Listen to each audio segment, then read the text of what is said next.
नमस्कार, मेरा नाम है अमित कुमार और आप देखना शुरू कर चुके हैं हमारे अमितोपीडिया यूट्यूब चैनल पर आर्टिकुलेट, जिसमें आज मैं किस्सा सुनाने जा रहा हूं असम के बारे में।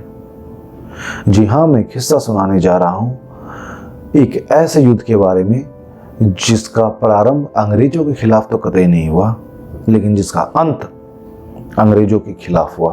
अर्थात एक ऐसे युद्ध के बारे में, एक ऐसे विद्रोह बगावत के बारे में मैं बात करने जा रहा हूं जहां पर बगावत तो हुआ था किसी भारतीय के खिलाफ, लेकिन अंततः ये बगावत अंग्रेजों के खिलाफ होकर रह गया। जी हां, मैं बात कर रहा हूं मोमारीच के बारे में। मैं बात कर रहा हूं 1769 अर्थात 1769 से लेकर के 1799 1799 तक चलने वाले इस मोमारी रिवोल्ट के बारे में। और ये बात मैं कर रहा हूं असम के बारे में। असम में अहोम का साम्राज्य था और ये जो अहोम थे उस वक्त असम के मोमारी जनजाति हुआ करते थे। तथा कथित तौर पर उन्हें पिछड़ी जनजाति कहा जाता था और इन पिछड़ी जनजातियों को अहोम राजवंश हमेशा नेग्लेक्ट करते आए, हमेशा दरकिनार करते आए। वो नहीं चाहते थे कि ये आगे उठे, इनका विकास हो। ये मजदूर हैं और मजदूर ही बन के रहें, ये अहोम साम्राज्य वालों का, राजे रजवाड़ों का ऐसा विचार था। और इसी वजह से ये मोमारीच हमेशा अहोम के खिलाफ संग्राम किया करते थे।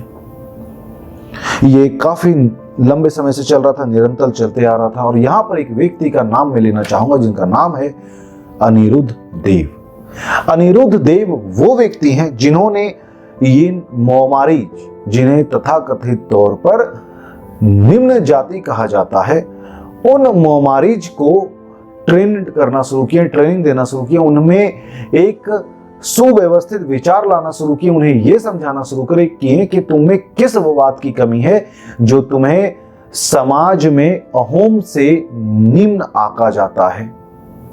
ये तुम्हारी गलती नहीं है, तुम्हारे साथ हो रहे अत्याचारों की गलती है। तुम्हें एक्सप्लॉइट किया जा रहा है, तुम्हारा शोषण हो रहा है। यहां पर अनिरुद्ध देव जब मोमारीच को यह समझाना शुरू करते हैं तो ये बात ज्यादातर मोमारी जनजाति के लोगों के मन में घर कर जाता है कि हमारा शोषण हो रहा है इन अहोम की वजह से। और ये मोमारी इन अहोम पर आक्रमण शुरू कर देते हैं। अंततः 1792 का वक्त था, 1792। और इसी वक्त ये अहोम किंगडम के जो शासक थे इन मोमारी से बचने के लिए अंग्रेजों से पनाह मांग लेते हैं, अंग्रेजों से मदद मांग लेते हैं। और अंग्रेज तो इंतजार कर रहे थे इसी तरह के किसी भी घटना का। अंग्रेज तुरंत आगे आते हैं मदद करने के लिए। अंग्रेज मदद तो करते हैं, अंग्रेज मोमारीच को उस वक्त खदेड़ डालते हैं, लेकिन क्या इससे अहोम का फायदा हुआ?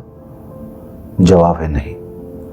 अंग्रेजों ने मोमारी को तो खदेड़ा, साथ ही साथ अहोम से भी उनकी सल्तनत, उनकी सियासत, उनकी शख्सियत को अंग्रेजों ने छीन लिया उनसे। अंततः फायदा तो दोनों में से किसी भारतीय का नहीं हुआ, नुकसान तो दोनों का हुआ और फायदा केवल और केवल अंग्रेज का हुआ। तो ये जो घटना था ये मोमारी का घटना था, जहां पर समाज के कुछ वर्ग के लोग अपने फायदे के लिए किसी तीसरे से मदद मांगे और उस तीसरे ने दोनों को धूल चटाया।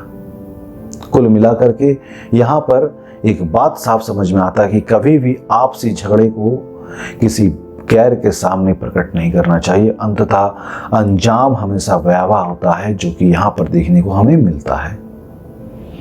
तो उम्मीद है आपको ये दोनों बातें समझ में आ गई होंगी।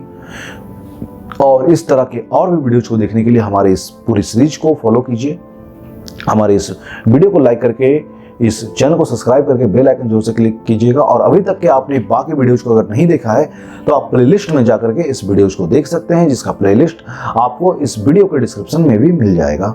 और वहां पर आप जाकर के इसके पूरे प्लेलिस्ट को देख सकते हैं, सारे वीडियोज को देख सकते हैं। तो मिलते हैं अपने अगले वीडियो में, तब तक के लिए जय हिंद, जय भारत, वंदे मातरम।